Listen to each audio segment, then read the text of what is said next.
Okay, now we are going to draw on our map to find our area. But first, we're going to go to Google Maps and type in the address. I've already done it, but I'll do it again for you. Just copy it from your spreadsheet, paste it in Google Maps, and there you go. There's our area. So we can see it's right where El Cajon meets the 8. So I'm going to go back into Fusion and try to find that same area. So it's somewhere around here. I'll zoom in.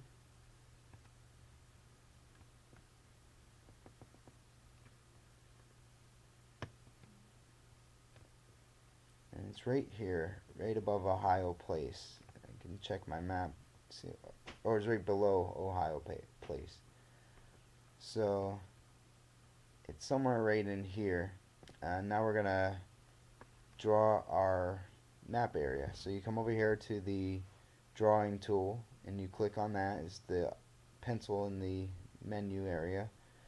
And then I'm gonna come down to polygon tool so I can draw a multi-sided shape so I can follow the roads basically. So we usually don't want to cross over any major roads, and we'd like to stay within a half mile of the subject property.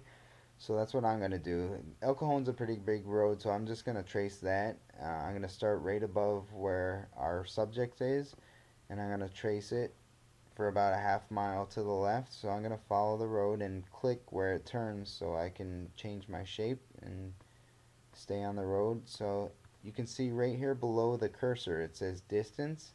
So I'm going to go out to about half a mile, and then I'm going to click again. And then I'm just going to go down here to University. That's another big road. So I'm going to follow along that one and go back up here to La Mesa Boulevard and back up to El Cajon. And that'll finish up my shape.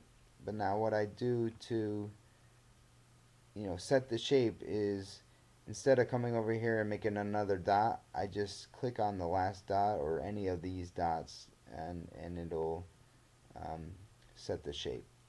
See, when it becomes the orange X, then we know our shape is set. Okay, so we've got a decent amount of properties. What you can do, if it were, if you didn't have enough properties, you could change this to 6 months back. You could change your, beds and baths, maybe widen your criteria, your square footage. That's where I normally start, is the square footage.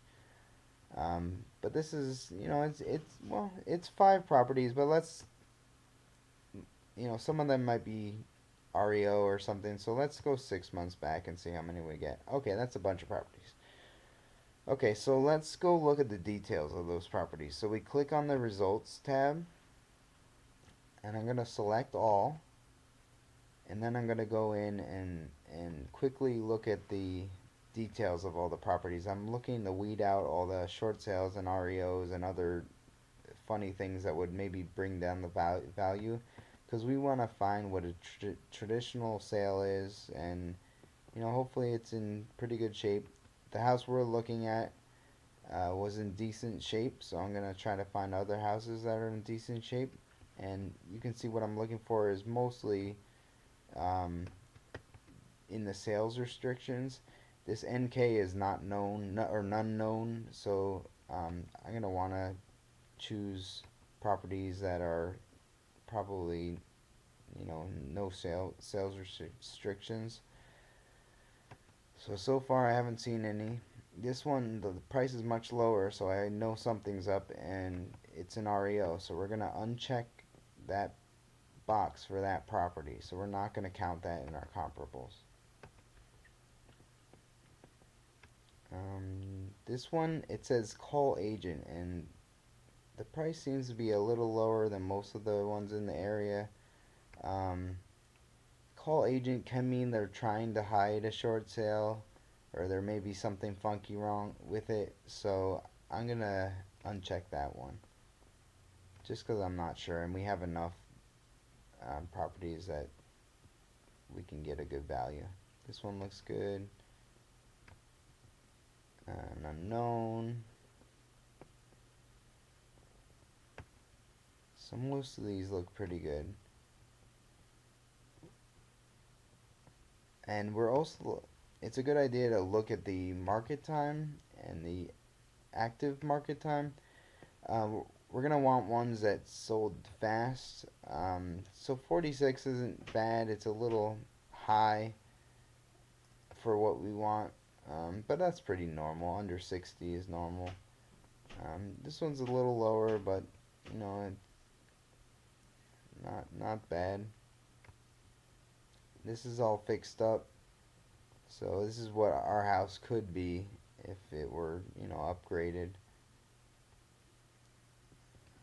Right. And the last one. Okay, so these look pretty good. Now ours isn't upgraded, but it's in decent shape. So maybe we won't pay attention to the highest value ones in our comps. But let's go back to the results page by clicking on that tab, and you can see we have some unchecked, and we left most of them checked.